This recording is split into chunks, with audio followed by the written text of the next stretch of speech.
നിങ്ങൾ എന്തിനാ ഈ കോൺട്രാക്ടർക്ക് ചോദിക്കുമ്പോൾ പൈസ കൊടുക്കാൻ വേണ്ടി നിൽക്കുന്നത്? പണി തുടങ്ങിയിട്ടൊന്നും ഇല്ലല്ലോ, സാധനങ്ങളെല്ലാം കൊണ്ട് അടുപ്പിച്ച് വെച്ചിട്ടല്ലേ ഉള്ളൂ. അയ്യോ, നീ കരുതുന്ന പോലെ അവൻ അത്ര കുഴപ്പക്കാരനൊന്നുമല്ല. നല്ല എത്തിക്സ് ഉള്ള പയ്യനാ. അത് മാത്രമല്ല, അവനെന്ന് നല്ല ബഹുമാനമാണ്. എഞ്ചിനീയറാന്ന് അറിഞ്ഞിട്ടായിരിക്കും. അല്ല, നീ എന്തിനാ നമ്മളെ കാണുമ്പോ ഇങ്ങനെ എണീക്കുന്നേ? അതെ മോളെ, നമ്മൾ ഒരു വീട്ടിൽ താമസിക്കുന്ന ആൾക്കാരല്ലേ. ഞങ്ങൾ അങ്ങോട്ട് പോകുമ്പോഴും ഇങ്ങോട്ട് പോകുമ്പോഴും മോളിങ്ങനെ എഴുന്നേക്കണമെന്നില്ല. അത് കുഴപ്പമില്ല, ശീലായിപ്പോയി. അതാ ഇരിക്ക്.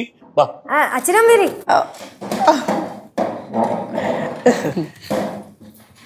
ഞങ്ങളെ ഈ വീട് കൊണ്ട് കാര്യം പറഞ്ഞോണ്ടിരിക്കുന്നേ, തലവേദനയാണ്. അല്ല മോളിരിക്കി. അത് കുഴപ്പമില്ല, ഞാൻ നിന്നോളാം. ഇരിക്കും മക്കളെ. അത് കുഴപ്പമില്ല, കുഴപ്പമില്ല. ഇവിടെ ഇരിക്കുന്നേ ഇതല്ലേ. ആ യേശു. ചേച്ചി, ഓ, ഞാനൊരു കാര്യം ചോദിച്ചോട്ടെ? എന്താടാ? അയ്യോ, എന്തിനും കാര്യം സംസാരിച്ചോണ്ടിരിക്കുന്നു, തിരക്കിലായിരുന്നു. ഇല്ല, നീ പറഞ്ഞു. പറഞ്ഞോട്ടെ? പറഞ്ഞു. ബുദ്ധിമുട്ടാവില്ലല്ലോ? ഇല്ല, നീ പറഞ്ഞു. ചേച്ചി, ഞാനേ ഇന്ന് പടവലത്ത് പോണം എന്ന് ചേച്ചി പറഞ്ഞായിരുന്നല്ലോ. ഇന്ന് പക്ഷേ പടവലത്ത് പോകാൻ ചെറിയൊരു തടസ്സമുണ്ട്. പോകാതിരിക്കാൻ പറ്റൂ? എന്നിട്ട് നാളെ പോയാൽ മതിയോ? മതി, നാളെ പോയാ മതി.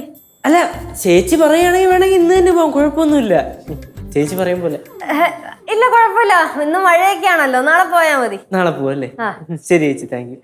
ചേച്ചി, പിന്നെ ഞാൻ ഒന്ന് പുറത്തോട്ട് പോക്കട്ടെ? അതിനിപ്പോ എന്താ, പൊക്കോ. ശരി ചേച്ചി. ഓ, മഴ കാണുന്നോണ്ട് കുഴപ്പമൊന്നുമില്ലല്ലോ? നീ മഴ കണ്ടിട്ട് പോയാ മതി.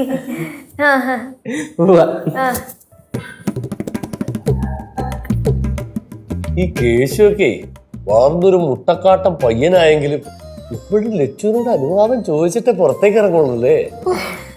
അവന്റെ ഒരു ബഹുമാനമൊക്കെ കണ്ടോ ഏട്ടാ? നല്ലൊരു പയ്യൻ. അതെ അതെ, വളരെ നല്ല പയ്യനാ. ആഹാ, പാറു. ചേച്ചി, എന്താ പാറു? എനിക്ക് കുറച്ച് ജോലി ഉണ്ടായിരുന്നു. റൂമൊക്കെ ക്ലീൻ ആക്കണം, ബുക്കൊക്കെ ഒന്ന് അടുക്കി വെക്കണം. അത് കഴിഞ്ഞിട്ട് പഠിച്ചാൽ മതിയോ? അത് കഴിഞ്ഞിട്ട് പഠിച്ചാ മതി. എന്നാ പിന്നെ ഞാൻ അങ്ങോട്ട് പൊക്കോട്ടെ? പൊക്കോ, പക്ഷെ ക്ലീൻ ചെയ്യുന്നതിന്റെ പേരും പറഞ്ഞേ കൊറേ സമയം അങ്ങോട്ട് കളയരുത്. ഒരു അരമണിക്കൂർ, അത് കഴിഞ്ഞിട്ട് പഠിച്ചാൽ മതിയോ?